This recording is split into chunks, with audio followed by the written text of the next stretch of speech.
now to Trumbull, where the owner of a new Latin fusion restaurant has quite the story to tell. NBC Connecticut's Toy Thornton is live in studio to explain. Good morning. Hey, good morning to you, Heidi. Yeah, he really does have a serious story to tell you. And it starts with him in corporate America. From corporate America to the kitchen. Chef Raul Rivera's career has made quite the shift. As he begins this new venture, he's feeling more fulfilled than ever. It's what he experienced more than 20 years ago on September 11th that inspired him to finally make the change. He was a kid from the Bronx who, like many kids, didn't pay enough attention in the kitchen. Everybody remembered making pasteles at Titi's house growing up kind of thing. And it sort of grew from there because, I found out a lot of the younger people didn't gather the recipes from the older generation. So Raul Rivera went back to his childhood in a way to make up for lost time. So I started interviewing people. I met up with a couple people. Hey, how do we make these pasteles? How did you do this? How did you do that? And so was the beginning of Lobo Reyes. So I had a very good friend of mine. Her mom said, hey, let's sit down. We're going to go over how did I used to make pasteles. And so for me, it was just all about that experience of having the older generation hands-on showing me how she did things. Chef Raul admits this is quite the pivot from corporate America.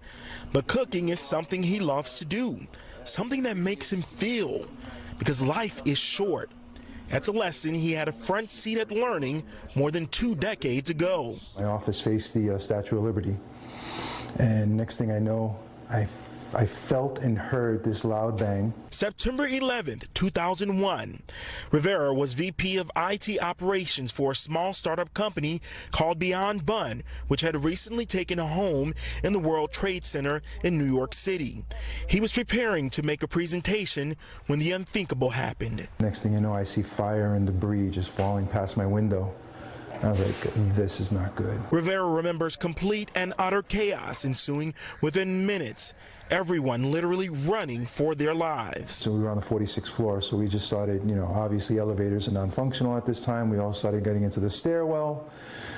Started off where everybody's just running, we're running and jumping, flying down, skipping 3 and 4 steps at a time, just trying to get down. Once he got to the ground floor, Rivera said he finally saw the gravity of the situation.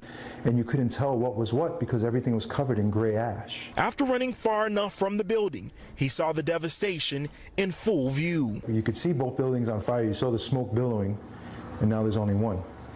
It was so hard for me to comprehend. The building fell. Was that the building that you were in? That's the building that I was in. That was the first one that fell. He says the lesson he learned that day is his reason for doing this 23 years later. Because once again, life is short. After my experience with 9/11, it sort of taught me to appreciate the gifts that God has given me. And one of those gifts has been my passion for cooking. And that passion is what he says makes his cooking special.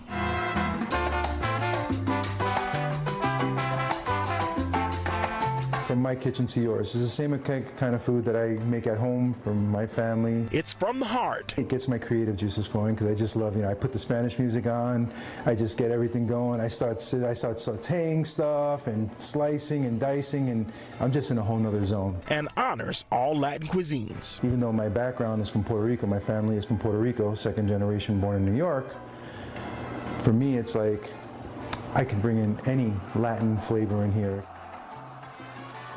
Well, Chef Rivera says the next step is to expand the restaurant, to start cooking in there, offering hot food, and to renovate a food trailer he recently purchased and take it on the road. I mean, what a story, right? Well, yeah, I got chills. What a story. But man, life can change just in like an instant. That. And I wish him all the best. Absolutely. All these years later, he's taking those lessons and infusing it into what he's doing now. A good lesson for all of us to think about, right? Absolutely. Follow Life your is passion. short. Amen. Follow that passion. Amen.